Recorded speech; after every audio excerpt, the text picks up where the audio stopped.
Leon adjusted his bag over his shoulder as he stepped onto the dimly lit platform. The train station smelled of rain and metal, the night air thick with mist. His phone screen glowed in his palm. 8:47 p.m. His train was scheduled for 8:50 p.m., right on time. He glanced at the massive black locomotive waiting before him. It was sleek, old-fashioned in design but oddly pristine, as if it had never aged. The windows were tinted, revealing only faint silhouettes of the passengers inside.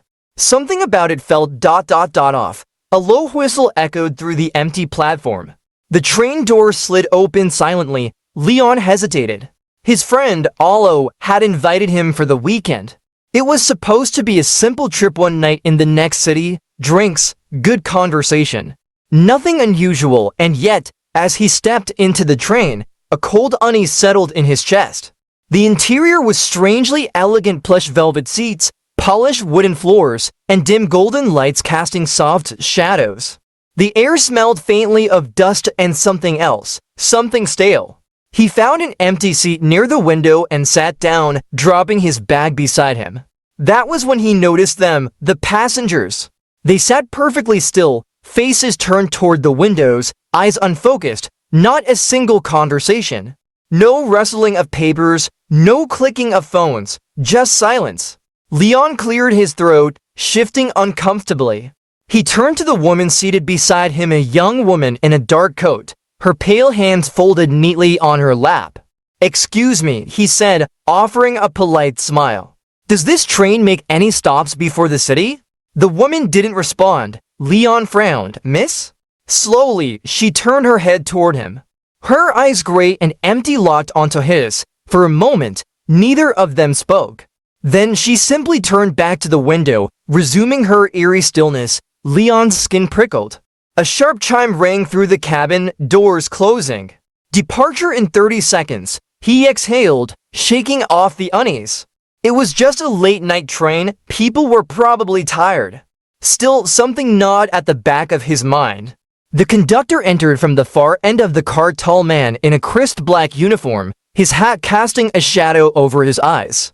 He walked with precise, mechanical movements, stopping beside Leon's seat. "Ticket," he said, voice flat, emotionless. Leon reached into his pocket and handed it over. The conductor examined it for a moment, then returned it without another word. As he turned to walk away, Leon spoke up. "Excuse me, how long until we reach the next stop?" The conductor paused. Slowly, he turned his head toward Leon. For a long, unnatural moment, he simply stared. Then, in a voice cold and absolute, he said, "This train never stops." Leon felt his stomach drop. "What do you mean? It has to stop at..." But the conductor was already walking away, his steps eerily silent on the wooden floor. The lights overhead flickered, the train lurched forward. Leon turned to look out the window, expecting to see the city lights fade as they left the station. But outside, there was nothing, no tracks, no landscape, just blackness. Like the train was moving through a void, his breath caught in his throat. The station was gone and the train kept going. Leon sat frozen, his gaze locked on the nothingness outside the window. There were no city lights, no tracks, no shifting landscapes, just an endless void. He pressed his hand against the glass. It was cold, solid, real. This had to be a trick. Maybe the windows were digitally altered to create an illusion. Maybe this was just some kind of experimental train route he hadn't heard about. But deep inside, he knew this wasn't normal. He turned back to the cabin, scanning the passengers. No one else seemed alarmed. They all sat in eerie silence, faces vacant, not a single movement. Leon swallowed hard and pulled out his phone. No signal. He checked the time. 8:55 p.m. He stared at the numbers, waiting for them to change. 8:55 p.m. A minute passed, then another. Still 8:55 p.m. His fingers tightened around the device. That wasn't possible. The time should have changed by now. Leon tapped the screen. It flickered for a moment, then reset to 8:50 p.m. His heart pounded. He checked his watch. 8:50 p.m. The digital display on the train's overhead panel? 8:50 p.m. The train was moving, yet time was not. A sharp chill crawled up his spine. Leon stood abruptly, gripping the back of the seat for support. His legs felt unsteady, like he was floating between reality and a dream. He turned to the woman beside him again. "Something's wrong," he said, trying to keep his voice steady. She didn't react. Leon gritted his teeth. He knew she could hear him. "Hey, this isn't normal. What's happening on this train?" No response. His pulse quickened. He looked around, desperate to find anyone who would acknowledge him. Then he saw it, a man, 2 rows ahead, turning his head ever so slightly. Leon's breath caught. The man's eyes met his. Unlike the others, his expression wasn't blank, it was afraid. Leon moved quickly, stepping over luggage and empty seats to reach him. He slid into the seat beside the man, lowering his voice. "You see it too, don't you?" The man's lips parted slightly, but no words came out. His hands trembled in his lap. Leon glanced at the other passengers still motionless. Still watching the windows, he leaned in closer. "How do we get off?" The man swallowed hard, his throat bobbing. Then, in a whisper so faint Leon almost missed it, he murmured, "We don't." Leon's stomach twisted. The man clutched at his coat, voice shaking. I tried." A long time ago, his eyes darted toward the train doors. "They don't open." Leon glanced toward the exit at the far end of the carriage. "That's impossible. They have to open at a station." The man laughed, a dry, hollow sound. "There are no stations." Leon felt like the air had been sucked from his lungs. "No stations, no stops, a train that never stops." He turned back toward the man. "There has to be a way." The lights flickered. The man tensed. His eyes darted to something behind Leon. Leon felt the hairs on the back of his neck rise.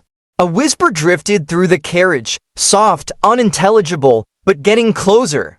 The man gripped Leon's wrist. "Don't turn around." Leon's breath hitched. Something moved behind him. The air grew thick. The whispers curled around him, slipping into his ears like tendrils of smoke. He squeezed his eyes shut, pulse hammering. The whispers brushed against his skin, almost calling his name. The man's grip tightened. "Don't move." Leon stayed perfectly still. The whispers circled him.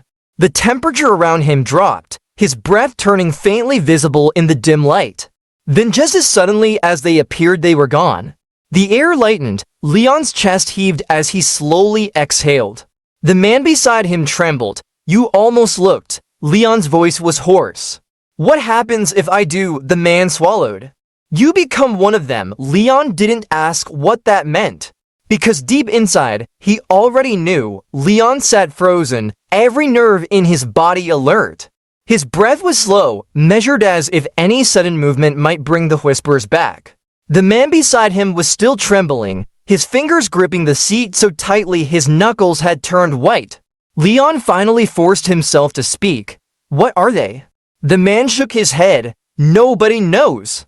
They don't have faces, they don't have names. All I know is, if you look, you won't leave this train." Leon's stomach churned. He couldn't accept that. There had to be a way out. He exhaled, willing his thoughts to stay rational. His pulse slowed, his mind regaining focus. "You said you tried to get off before." The man hesitated. Then slowly, he nodded. "There's only one way. A door that doesn't exist until you find it." Leon frowned. "What do you mean?" The man's gaze darkened. "The train isn't normal, it changes.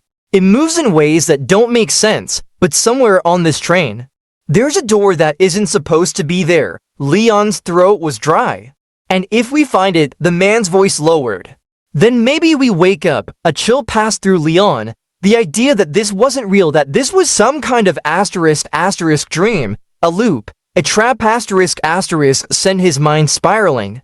He clenched his fists. No, he wasn't going to accept being stuck here. Leon stood. "Then let's find it." The man hesitated, but after a moment, he nodded and rose from his seat. Together, they moved. Leon walked carefully down the aisle, glancing at each identical carriage door. The passengers remained still, their gazes locked onto the windows, as if watching something Leon couldn't see. He didn't dare look. They reached the end of the carriage. The door slid open with a faint hiss. The next car was empty. Leon frowned. The velvet seats here were covered in dust, like they hadn't been touched in years. The air smelled stale, thick with something faintly metallic like rust or maybe even blood. The man stiffened. It wasn't like this before. Leon's skin prickled. What do you mean? The man looked around warily. Last time I came through here, it was full of people. Leon's stomach tightened. If the train was changing, it meant they were getting close. Then the whispers returned, soft, almost gentle. Leon felt them snake around him, curling into his ears. He forced himself to keep moving. He wouldn't look back. They passed rows of empty seats. Then, finally, at the end of the car, a door that wasn't supposed to be there. The door was different from the others. Unlike the modern sliding doors, this one was old and wooden, with deep scratches carved into the surface. There was no handle, no way to pull it open. Leon stepped closer. His heartbeat hammered in his chest. The whispers grew louder. And then, just before he reached out, something knocked from the other side. Leon's breath hitched. 3 slow, deliberate knocks. The man beside him backed away. This isn't right. Leon clenched his fists. You said this was the way out. The man's voice shook. It is. But I never said what happens if we go through. Leon exhaled. He didn't care. He was done with this nightmare. He raised his hand to touch the door. The man grabbed his arm. Leon whipped around, furious, and saw terror in his eyes. Don't turn around. Leon's body went cold. The man wasn't looking at him. He was looking at something behind him. The whispers were right next to his ear now. His fingers trembled. He knew the rule.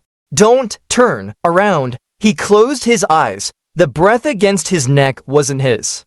The presence behind him was waiting. Seconds stretched into eternity.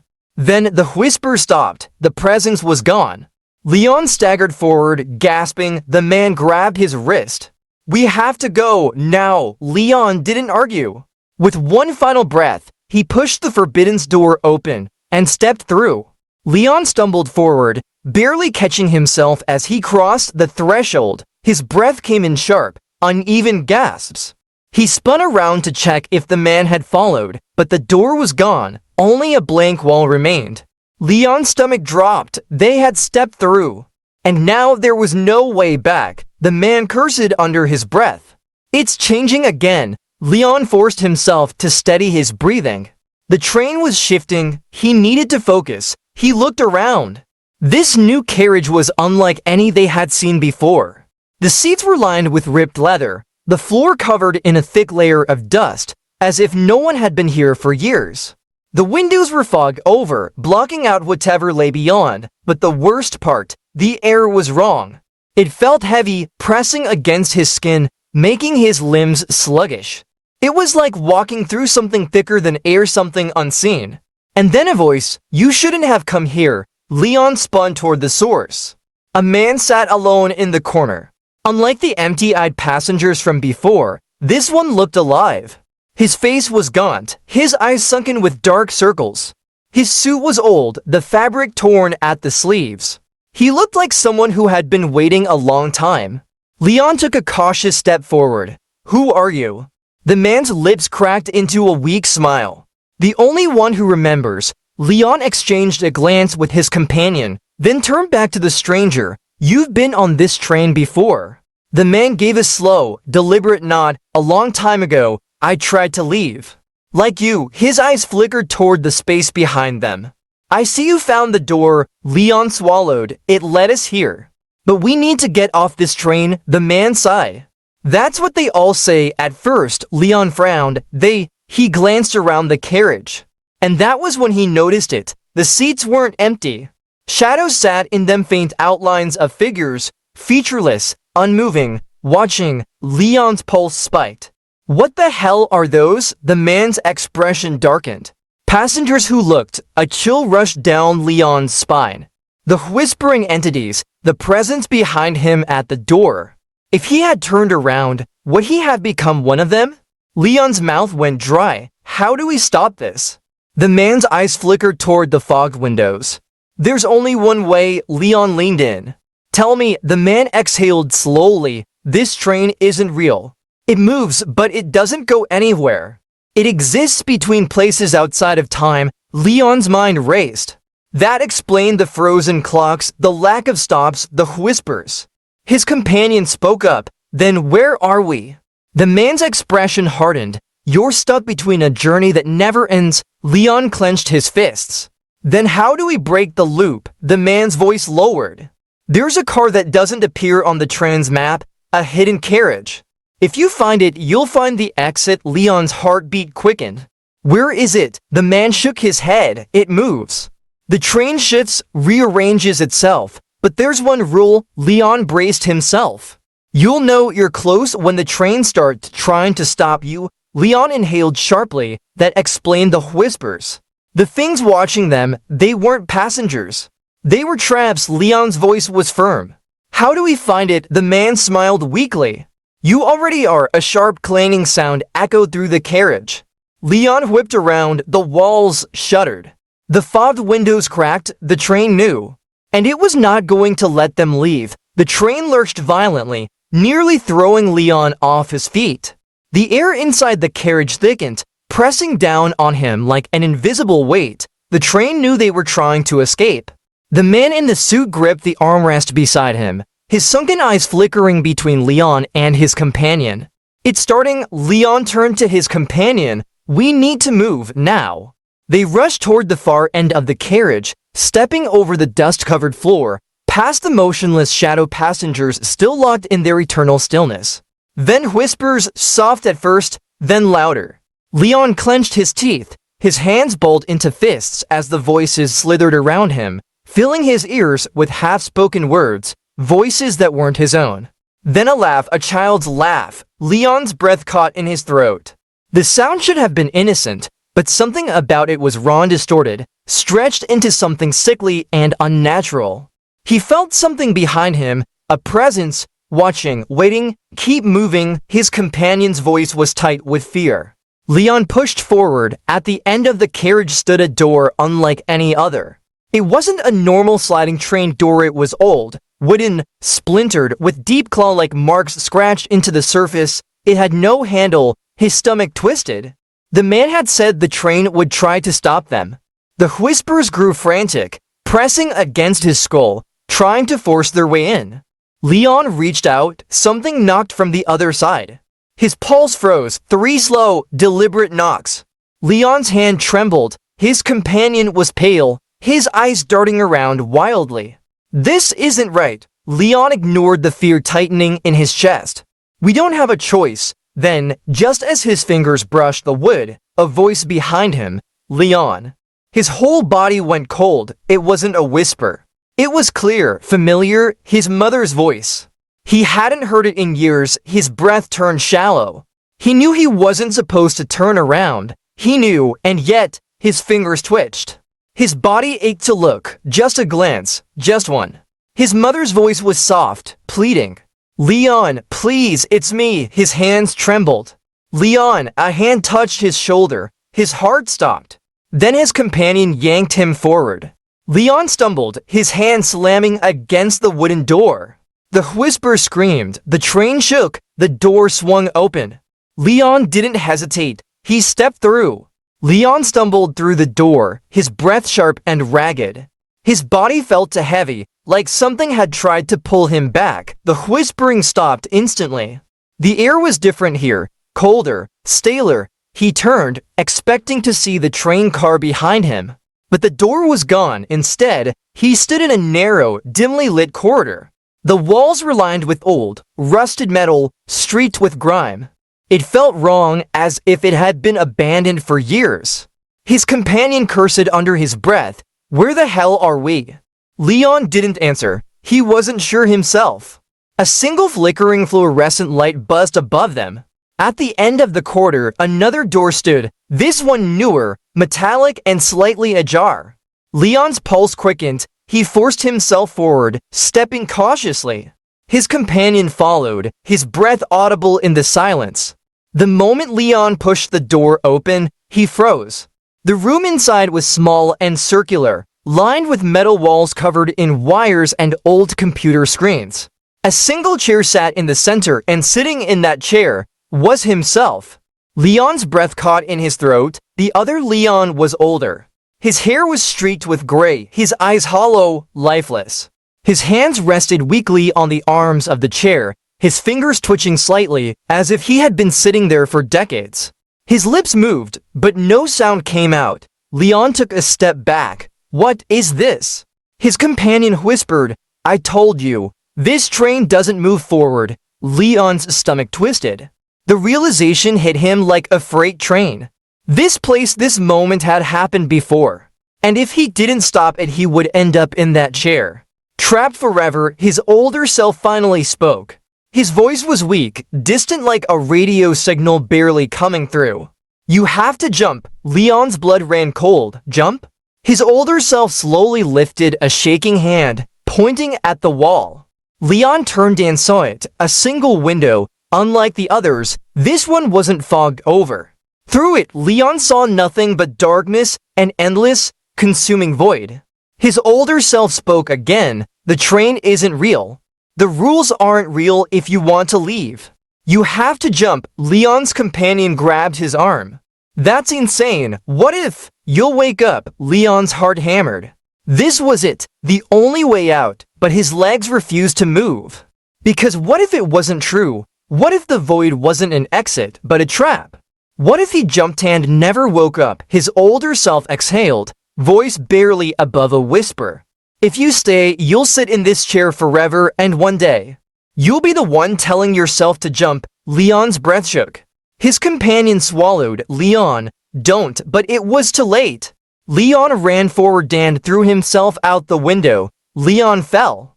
The darkness swallowed him whole, pulling him into an endless void.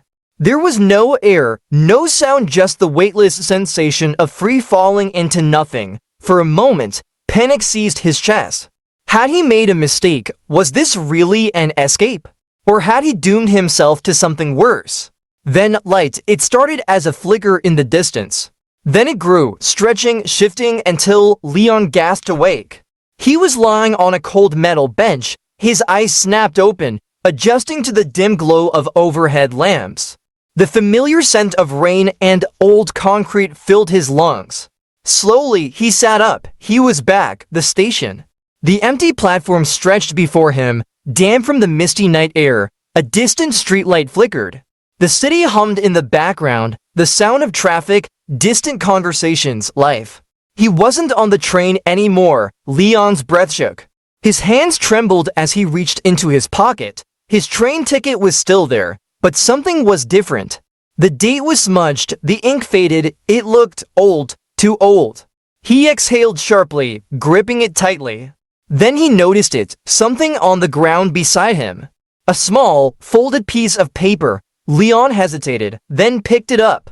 His fingers felt ice cold as he unfolded it. Only 3 words were written inside.